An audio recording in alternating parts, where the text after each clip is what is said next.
दरअसल हुआ ये था कि नॉर्थ कोरिया के एक हॉस्पिटल में 2 डिलीवरी की केस एक साथ हो गई, जिनमें से एक औरत को लड़का पैदा हुआ और दूसरी औरत को लड़की पैदा हुई। अब उस हॉस्पिटल का निजाम ये था, यानी कि उस हॉस्पिटल का सिस्टम ये था कि बच्चे की पैदाइश के बाद बच्चे की कलाई पर उसकी मां के नाम का एक टैग लगा दिया जाता था, यानी कि उसकी मां के नाम का एक स्टिकर लगा दिया जाता था। लेकिन उस रोज हुआ ये कि जो नर्स वहां पर काम कर रही थी वो जल्दबाजी में थी, इसलिए वो उन बच्चों की कलाई पर टैग लगाना भूल गई, यानी कि स्टिकर लगाना भूल गई थी। इस वजह से वो दोनों बच्चे आपस में मिक्स हो गए। अब ऐसे में उनके लिए ये मालूम करना मुश्किल हो रहा था कि इनमें से बेटा किस औरत के पैदा हुआ है और बेटी किस औरत की पैदा हुई है। इस मसले को देखकर हॉस्पिटल में तमाम डॉक्टर हैरान और परेशान हो गए और सोचने लगे कि अब इस मसले का हल कैसे ढूंढा जाए, यानी कि अब इस मामले को कैसे सुलझाया जाए।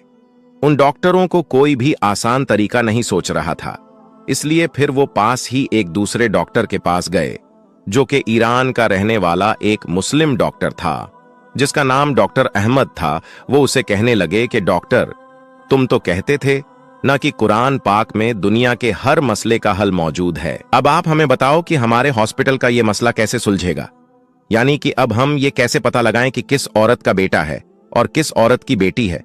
तो ये सुनकर वो मुस्लिम डॉक्टर मुस्कुराने लगा और कहने लगा कि बेशक कुरान पाक में दुनिया के हर मसले का हल मौजूद है और मैं आपको इस मसले का भी हल जरूर बताऊंगा, लेकिन इसके लिए आप मुझे थोड़ा वक्त दीजिए। इसके बाद उस मुस्लिम डॉक्टर ने बड़े बड़े आलिमों को फोन मिलाया और इस मसले का जिक्र किया, यानी कि वो उन्हें इस मसले के बारे में बताया और इस मसले का हल पूछने लगा, यानी कि वो उन आलिमों से कहने लगा कि आप मुझे बताएं कि कुरान पाक में इस मसले का क्या हल है। इसके बाद उन आलिमों ने पूरी बात को ध्यान से सुना और फिर कहने लगे कि बेशक कुरान पाक में इस मसले का हल भी मौजूद है। उन्होंने बताया कि कुरान पाक की सूरह यूनुस की एक आयत है जिस पर गौर करने पर इस मसले का हल मिलता है, और उस आयत का तर्जुमा यह है कि एक मर्द की हिस्सेदारी 2 औरतों के बराबर होती है, यानी कि लड़के की मां का दूध लड़की की मां के दूध से 2 गुना होता है। इसके बाद उन आलिमों ने हजरत अली रजी अल्लाह ताला अन्हु के द्वार का एक वाक्य भी बयान फरमाया, जो कि नजूतुल मजालिस जिल्द नंबर 2 और सफा नंबर 355 में मौजूद हैं। उन आलिमों ने बताया कि एक मर्तबा हजरत अली के द्वार में भी 2 औरतों ने एक साथ 2 बच्चे जने। रात काफी अंधेरी थी। उनमें से एक औरत को लड़का पैदा हुआ था तो एक औरत को लड़की पैदा हुई थी। अंधेरा होने की वजह से उनको ये मालूम नहीं चल सका कि कौन सा बच्चा किस औरत का है, यानी कि बेटा किस औरत के पैदा हुआ है और बेटी किस औरत के पैदा हुई है।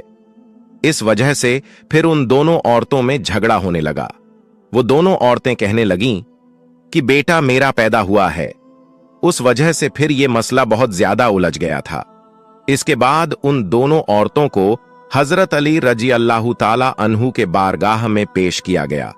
हजरत अली के सामने दोनों औरतें कहने लगीं कि लड़के की मां मैं हूं।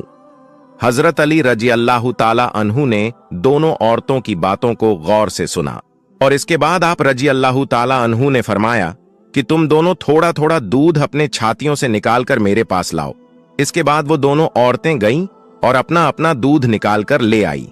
आप रजी अल्लाह ताला अन्हु ने उन दोनों औरतों को दूध को तोला, यानी कि उनका वजन किया। फिर आपने देखा कि एक औरत का दूध दूसरी औरत के मुकाबले 2 गुना पाया गया है।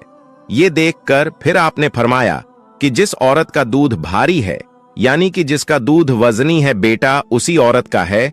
ये फैसला सुनकर लोगों ने हजरत अली से पूछा कि आपने ये मसला चुटकी में कैसे हल कर दिया। तो इस पर आपने फरमाया कि कुरान पाक में इरशाद फरमाया गया है कि खुदा ने मर्द को हर चीज में फजीलत दी है, यहां तक कि गिजा में भी एक मर्द की हिस्सेदारी एक औरत के मुकाबले डबल होती है। बस इसी हकीकत के पेश नजर मैंने सोचा कि जिस औरत का दूध वजनी होगा वही औरत बेटे की मां होगी, और फिर वही फैसला मैंने सुनाया है। दोस्तों,